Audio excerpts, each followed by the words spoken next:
Devam edelim.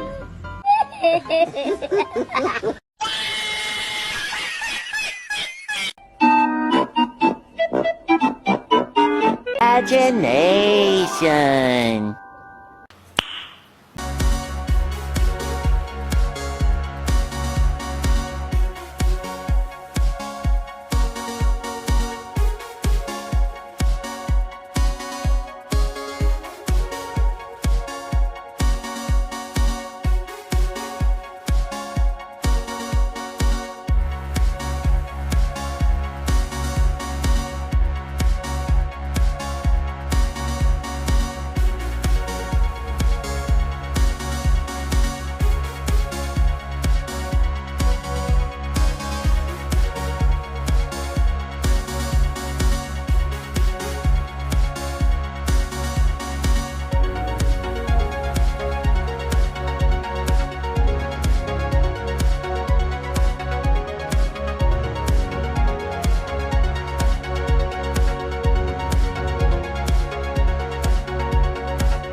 Assalamualaikum warahmatullahi wabarakatuh.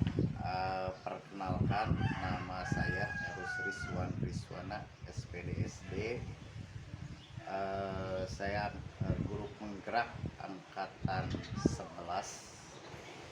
asal dari SDN 3 Cilampuyang, Kecamatan Malangbong, Kabupaten Garut. Akan menyampaikan materi tentang menyebarkan pemahaman dan penerapan pengalaman budaya positif pada aksi nyata modul 1.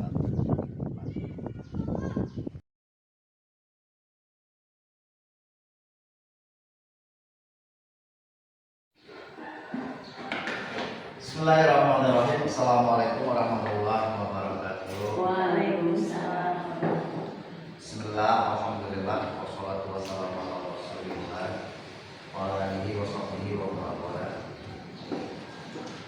Yang terhormat Ibu Kepala SDN 3 Cilampuyang, dan saya hormati Bapak Ibu Guru SDN 3 Cilampuyang.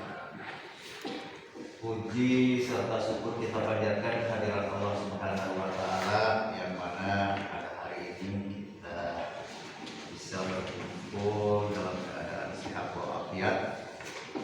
Sholawat beserta salam kita limpah curahkan kepada junjungan alam Habibana wa Nabiyana Muhammad sallallahu alaihi wasallam.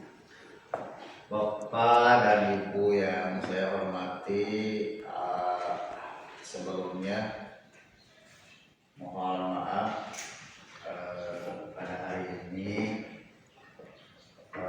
mengganggu aktivitas Bapak Ibu, rutinitas sehari-hari, karena ada sesuatu yang harus saya sampaikan sesuai dengan tugas saya sebagai guru penggerak angkatan 11, yang mana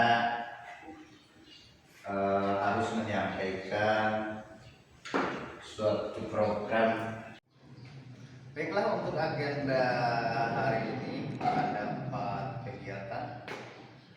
Yang pertama adalah pembukaan, yang kedua penyampaian materi, yang ketiga kesimpulan, dan yang keempat penutup.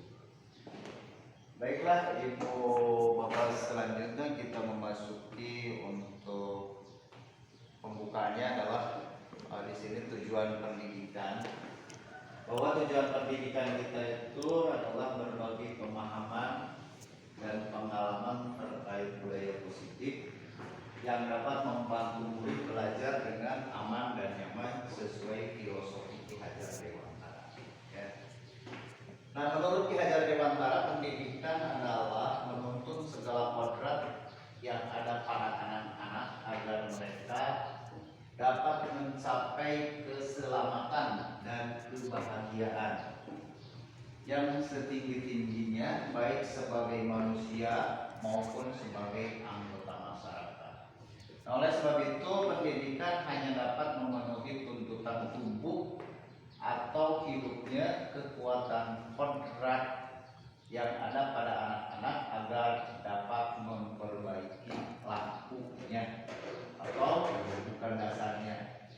hidup dan tumbuhnya kekuatan kodrat alam, kodrat anak, gitu ya. Itu menurut Ki Hajar Dewantara tentang pendidikan. Nah selanjutnya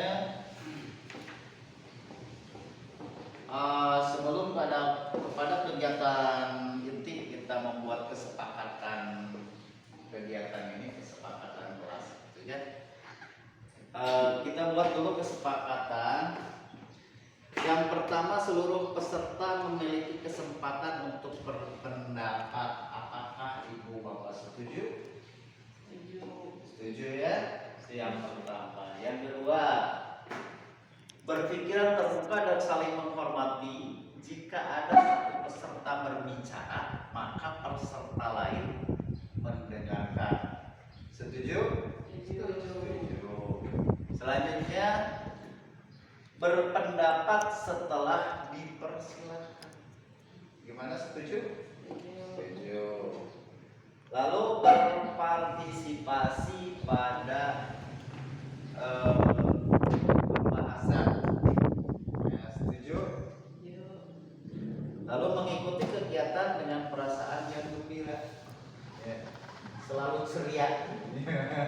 Selalu ceria. Walaupun dalam kegiatan minggu-minggu ini kita dipadatkan dengan kegiatan yang luar biasa, apalagi dengan kegiatan perkemahan. Nah, sedikit kita menyita waktu yang mudah-mudahan menjadi fresh kegiatan Ibu Bapak semuanya. Ya. Nah, kalau kesepakatan ini atau ada yang perlu ditambah? Sudah cukup ya, sudah cukup. Nah, selanjutnya kita melanjut kepada materi pokok, itu tentang budaya positif.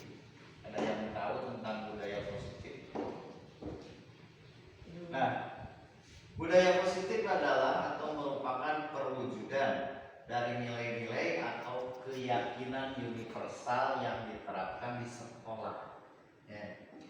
Nah, perwujudan dan nilai atau keyakinan ya di sekolah.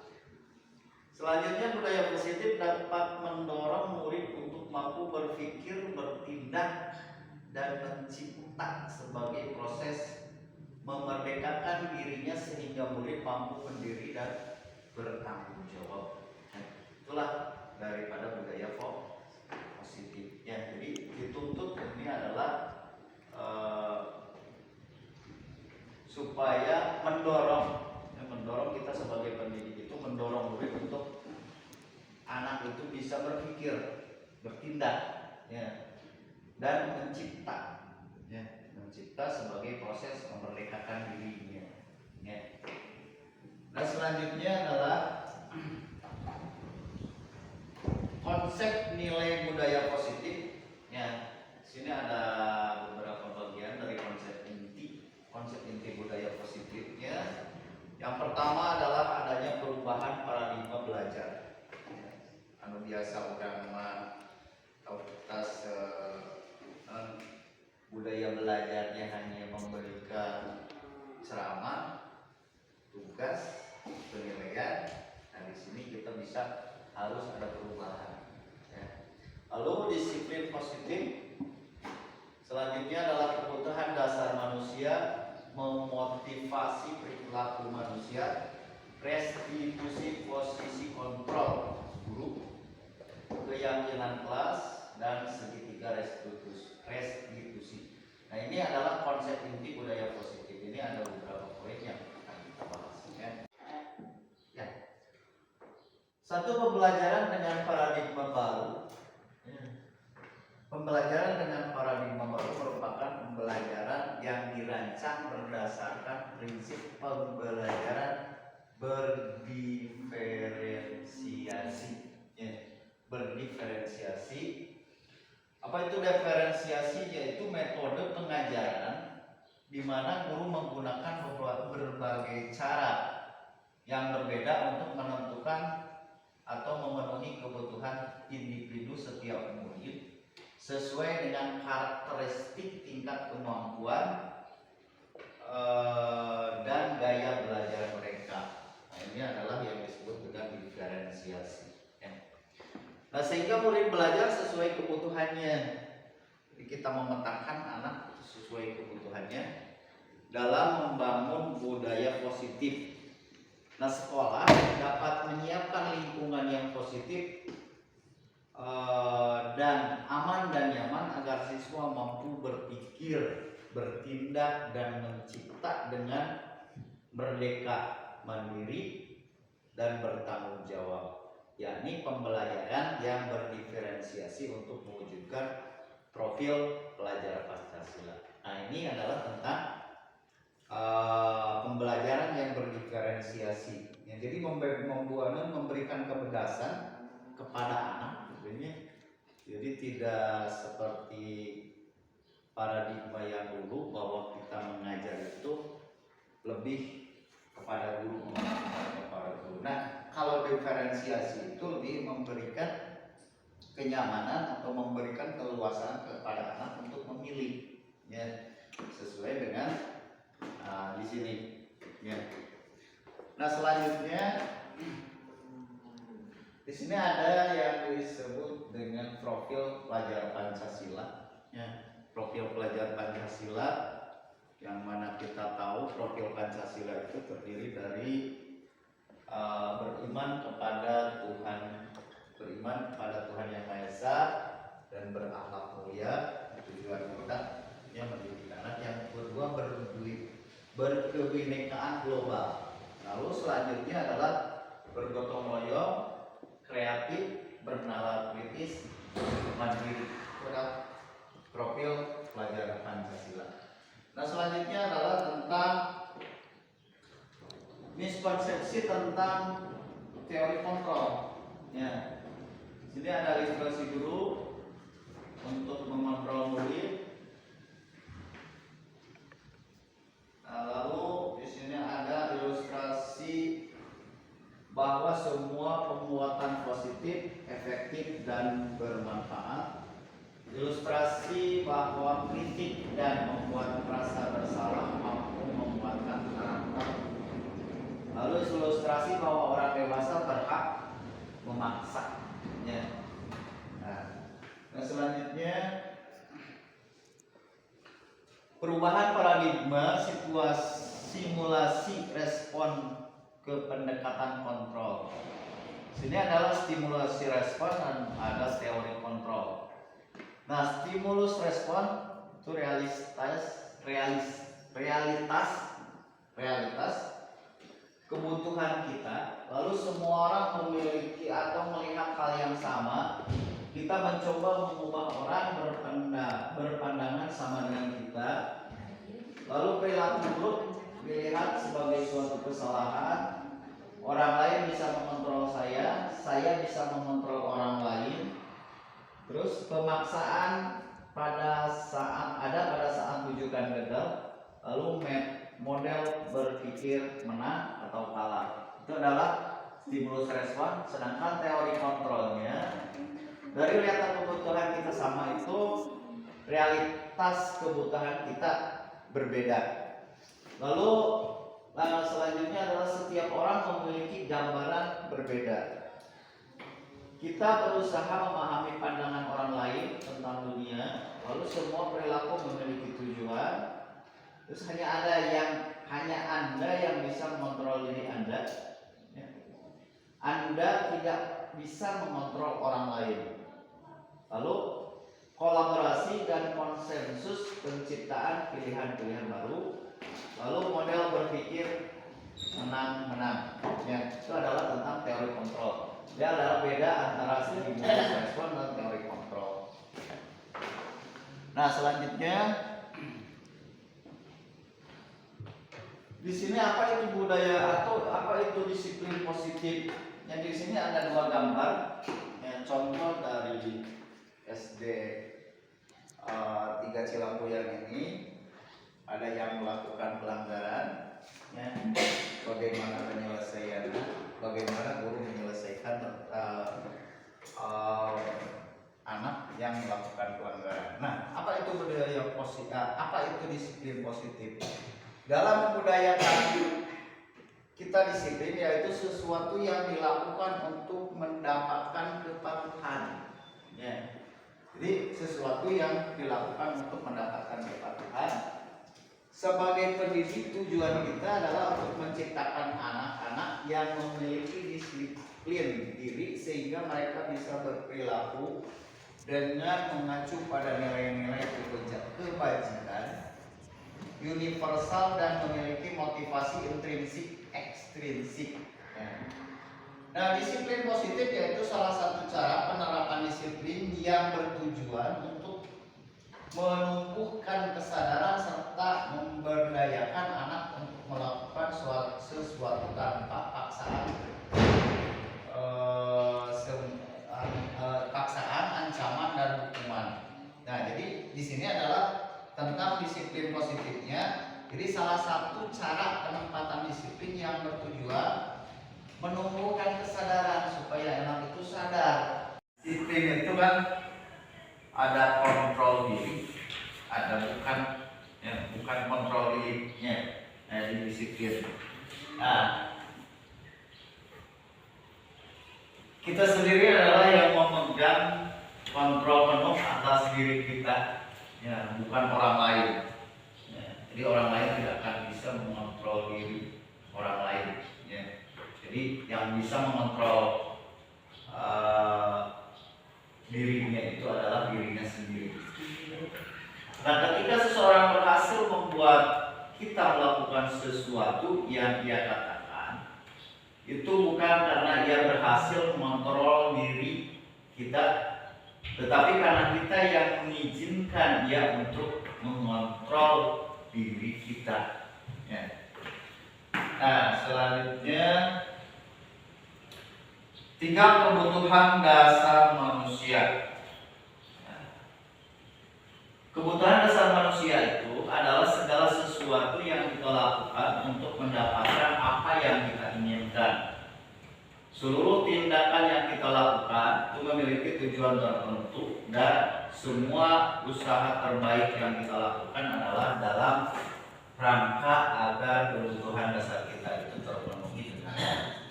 Itu kebutuhan dasar manusia. Nah, selanjutnya di sini ada 5 kebutuhan dasar manusia. Di antaranya yang pertama adalah bertahan hidup. Itu yang paling pokok semua manusia. Bertahan hidup. Lalu yang selanjutnya diterima dan disayang. Setelah kita bisa hidup, bagaimana kita cara bisa diterima dan disayang. Lalu selanjutnya penguasaan. Nah, penguasaan artinya adalah kebebasan dan yang terakhir adalah kesenangan. Mungkin ada lagi tambahan kebutuhan hidup. Uang, kesenangan atau kebahagiaan, kebebasan. Nah, ini pokok dari kebutuhan manusia: bertahan hidup, diterima dan disayang, penguasaan, kebebasan dan kesenangan. Kalau ada yang tidak tersampaikan atau ada yang pendapat lain, boleh jangan nanti di chat di room. Nah, selanjutnya adalah di sini adalah tentang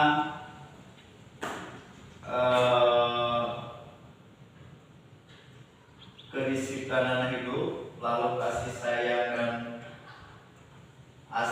disiplin, rasa disiplin, penguasaan, kebebasan dan kesenangan. Bertahan hidup, bertahan hidup.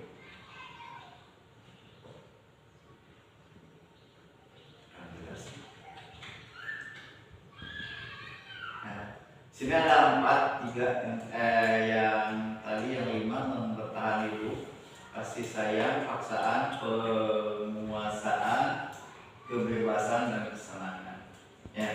Ada beberapa contohnya. Selanjutnya yang keempat adalah motivasi perilaku manusia. Motivasi perilaku manusia ini tentang teori motivasi hukuman, penghargaan, dan restitusi. Nah, di sini dalam motivasi perilaku manusia adalah dorongan yang timbul pada diri seseorang secara sadar, ya, secara sadar bisa digarisbawahi atau tidak sadar untuk melakukan sesuatu tindakan dengan tujuan tertentu. Itu motivasi perilakunya. Jadi dorongan yang timbul dalam diri dari diri, artinya baik itu secara disadari atau tidak, yaitu untuk melakukan suatu tindakan, itu disebut dengan motivasi. Perilaku manusia di sini ada yang pertama untuk menghindari kenyamanan atau hukuman. Lalu yang keduanya untuk mendapatkan imbalan atau penghargaan dari orang lain. Yang ketiga untuk menjadi orang yang mereka inginkan dan menghargai diri sendiri sesuai dengan nilai-nilai yang mereka yakini. Ya, dari 3 motivasi perilaku manusia.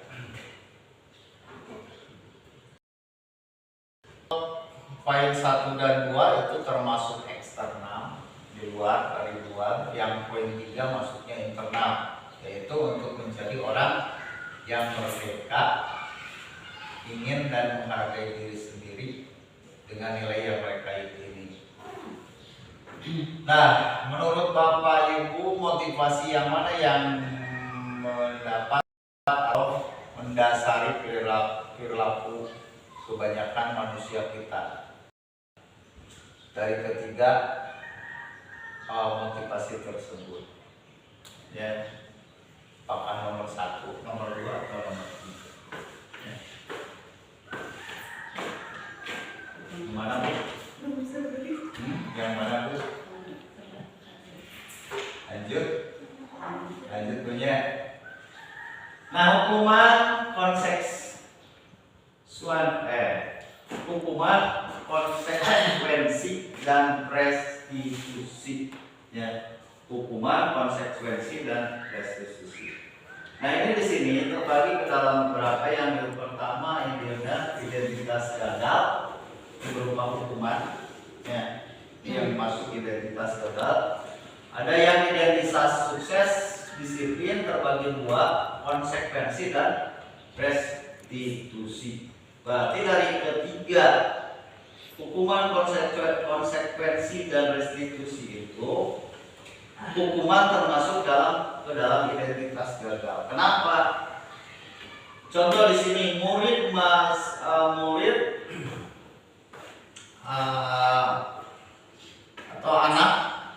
atau anak belajar menyembunyikan kesalahan karena takut akan hukuman. Ya. Karena hukuman itu dianggapnya sangat menakutkan, sehingga anak mau mengikuti itu karena terpaksa, sehingga tidak dikeluarkan atau tidak berterus terang, sehingga mereka banyak menyembunyikan hal yang sifatnya kesalahan mereka. Lalu yang berupa hukuman, mencoba mengontrol anak dengan menguatkan negatif, membayar impas kesalahan, itu yang berupa hukuman. Selanjutnya, dampak pada murid marah, merasa bersalah, rendah diri, mengasingkan diri, hukuman. Tiba-tiba tidak diharapkan atau sangat melukai, lalu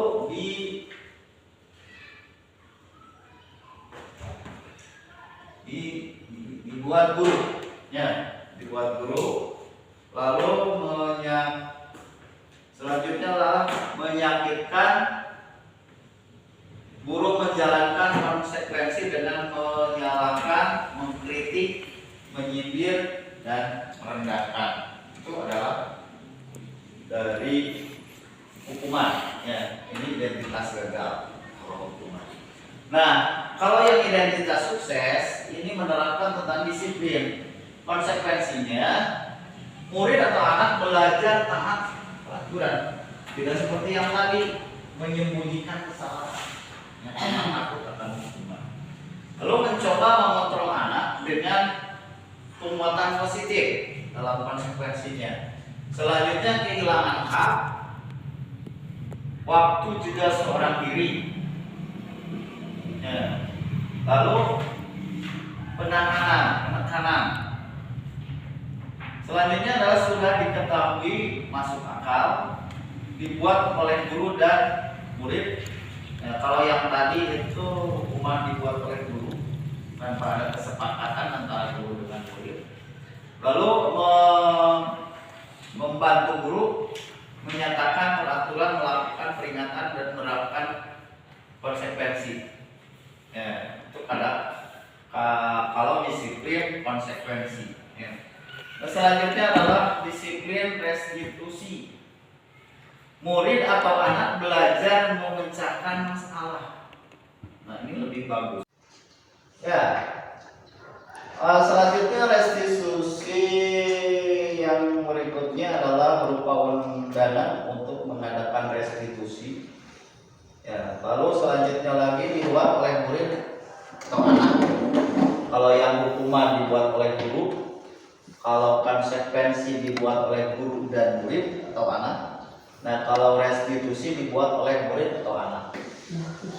Ya, dalam restitusi. Nah, selanjutnya restitusi terakhir adalah menguatkan guru menyebutkan keyakinan kelas, membimbing kerangka acuan berpikir, restitusi murid dan anak.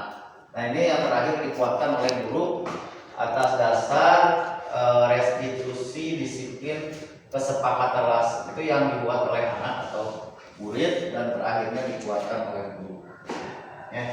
Jadi kita bisa menilai mana yang lebih pas untuk di kelas kita itu, apakah hukuman, konsekuensi atau restitusi. Itu yang lebih tepat. Nah, selanjutnya kumpulan tabel di sini dari ketiga penerapan disiplin yang tadi. Ada yang pertama itu adalah hukuman, yang kedua konsekuensi, dan yang ketiga restitusi. Nah, dalam hukuman tidak terencana.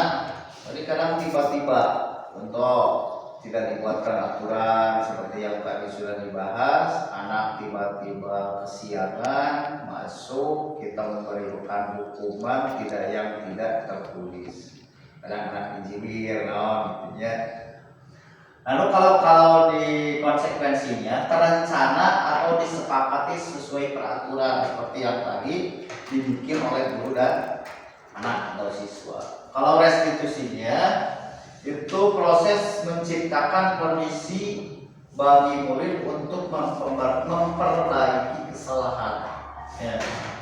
Jadi menciptakan anak itu bagaimana hari ini melakukan kesalahan, besok untuk memperbaiki diri. Nah, selanjutnya dalam hukuman, murid tidak tahu apa yang akan terjadi, tidak dilebatkan seperti yang ini, ya, karena tidak direncanakan, ya, tidak direncanakan, sehingga murid tidak tahu apa yang akan terjadi. Selanjutnya adalah konsekuensinya, murid tetap dibuat tidak nyaman. Restitusinya proses kolaboratif yang mengajak murid untuk mencari solusi sendiri. Nah, dalam hukuman bersifat satu arah. Ya. Selanjutnya adalah berupa hukum fisik atau psikis. Ya. Bisa dengan push apa tidak tepatnya. Nah, lalu sikap guru selalu memonitor murid itu dalam konsekuensi. Ya, itulah perbedaan antara hukuman, konsekuensi dan restitusi. Selanjutnya 5 posisi kontrol guru. Nah, kita bisa menilai diri kita sendiri, mengontrol diri sendiri, apakah posisi kita berada di mana. Yang pertama, guru sebagai penghukum, apakah kita sebagai penghukum. Yang kedua, sebagai teman buat murid, buat anak. Yang ketiga, pembuat merasa bersalah. Selanjutnya adalah pemantau, dan selanjutnya adalah manajer. Nah, kita itu berada di posisi mana sebagai guru itu? Nah, bisa sebagai teman, penghukum, pembuat merasa bersalah, pemantau atau manajer. Ya. Nah, selanjutnya di sini adalah penghukum. Nah, kalau guru sebagai penghukum, seorang penghukum bisa menggunakan hukuman fisik maupun verbal. Orang-orang yang menjalankan posisi penghukum senantiasa mengatakan bahwa sekolah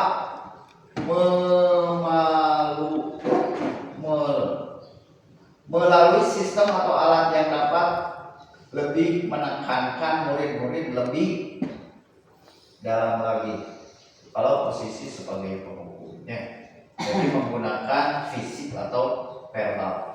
Yang kedua, sebagai teman, guru pada posisi ini tidak akan menyakiti murid, ya, namun akan tetap berupaya mengontrol murid melalui persuasi. Posisi teman, nah di sini posisi teman pada guru bisa negatif atau positif.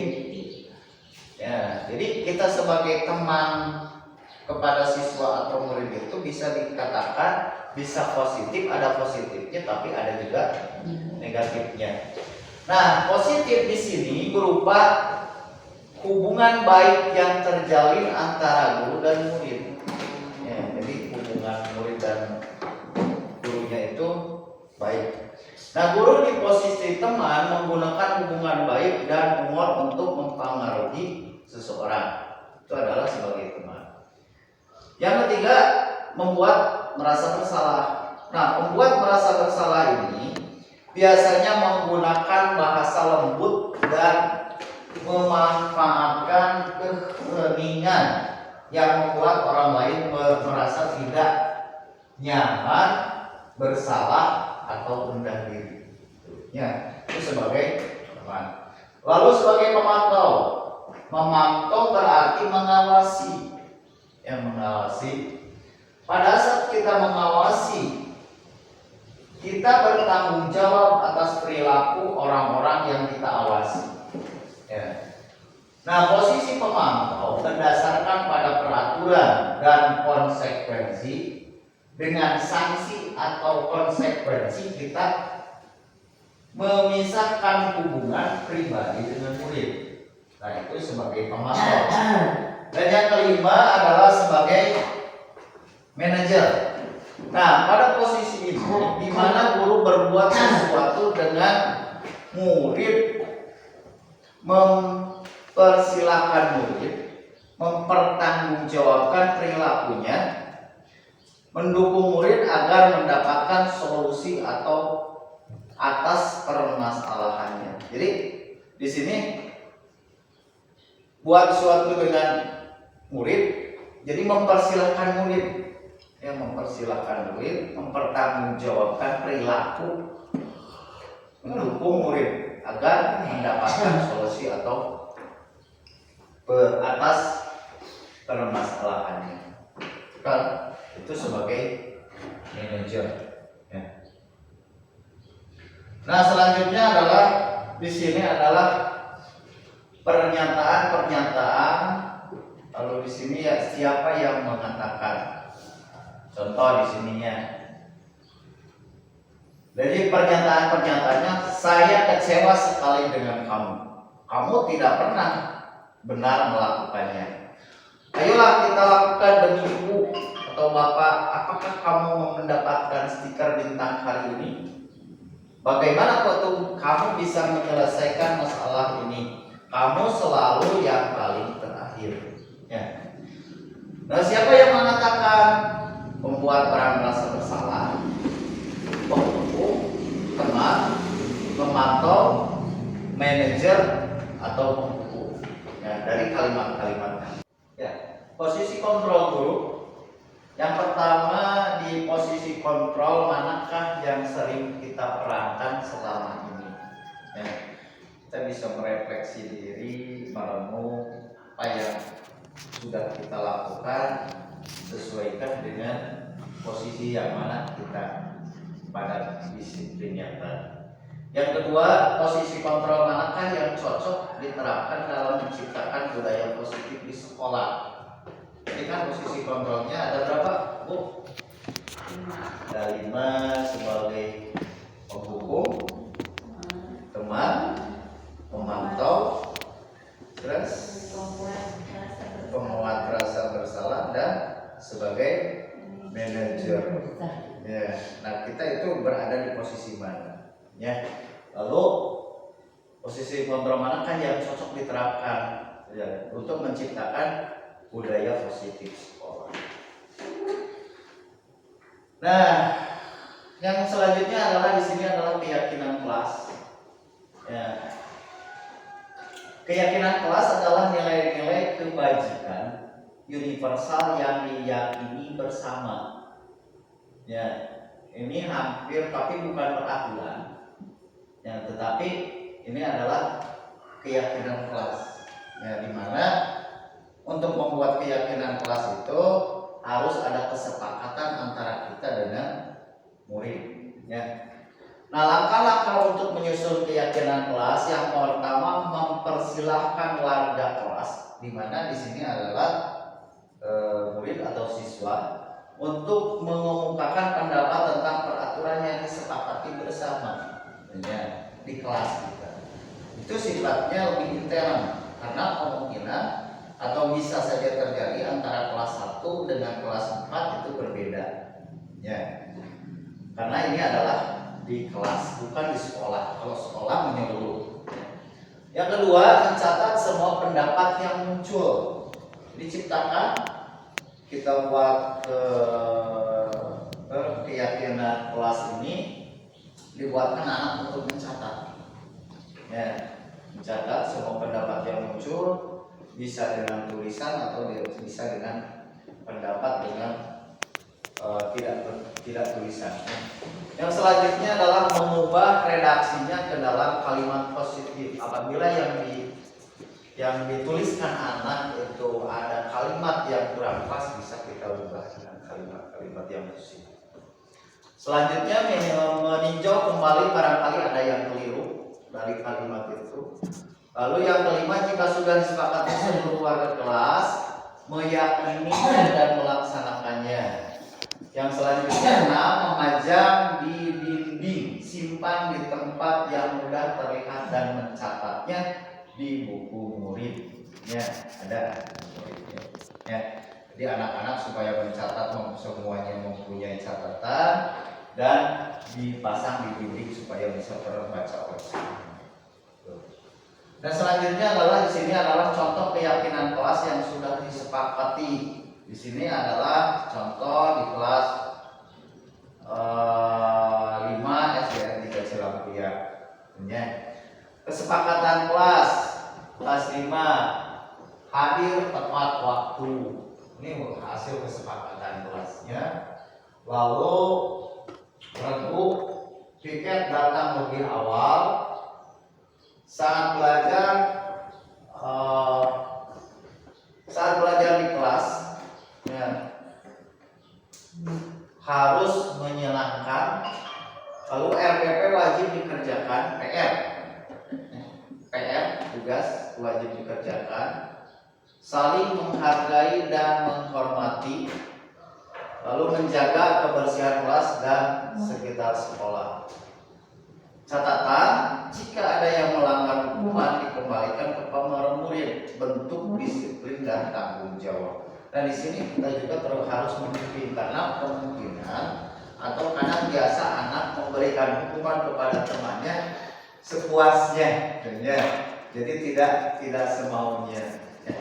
Ini contoh dari kesepakatan kelas. Ini bisa ditempel dengan stiker-stiker seperti ini di depan. Ya, jadi anak membuat tulisan dan catatan tentang kesepakatan kelas. Nanti kita bisa merangkum yang membuatkannya sendiri.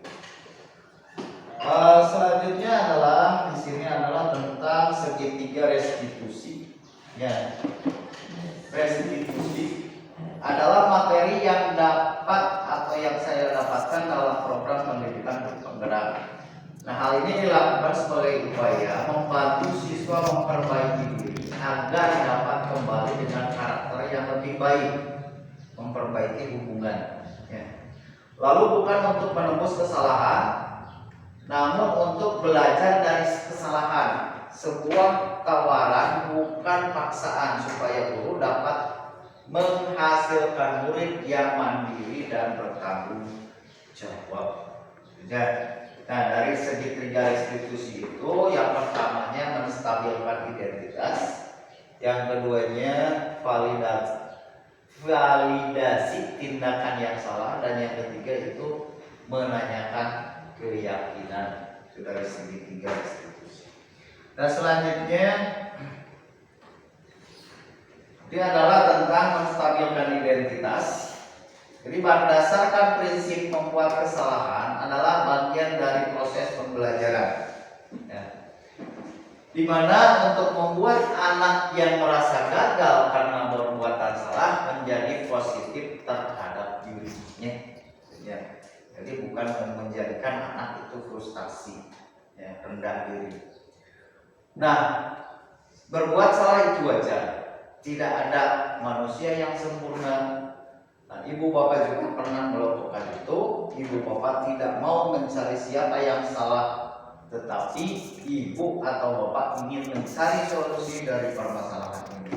Nah, kemudian atau kamu berhak merasa begitu. Contoh kalimat pada menstabilkan identitas.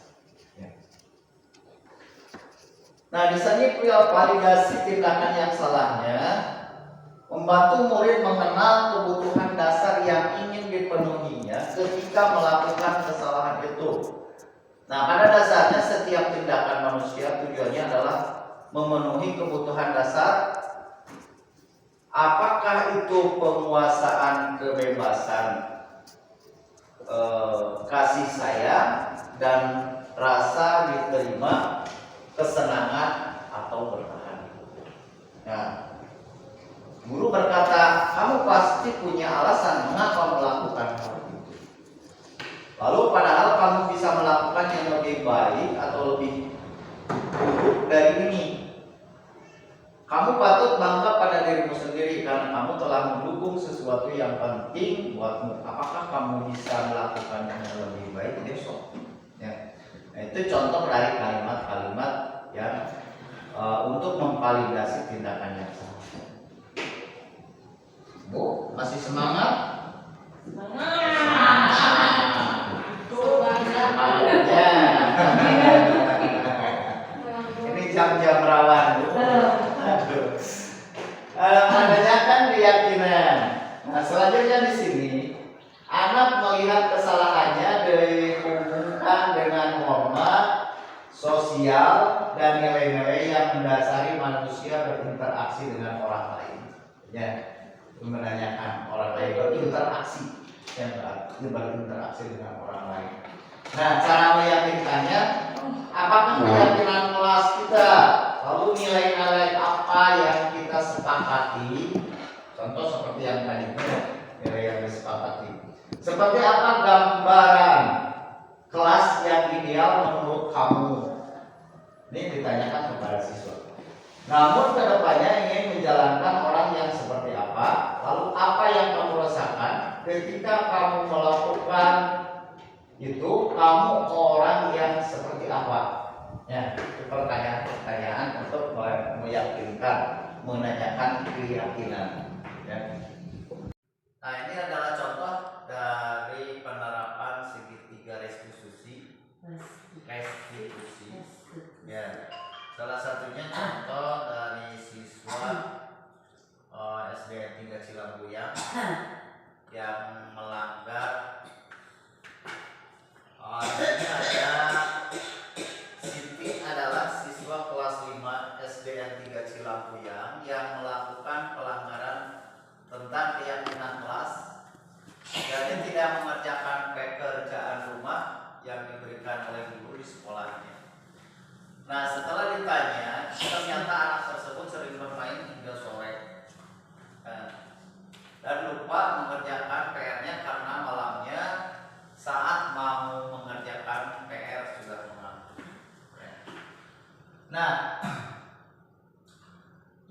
siswa ya, Siti tersebut itu berterima kasih kepada gurunya karena gurunya itu menerapkan disiplin budaya positif ya.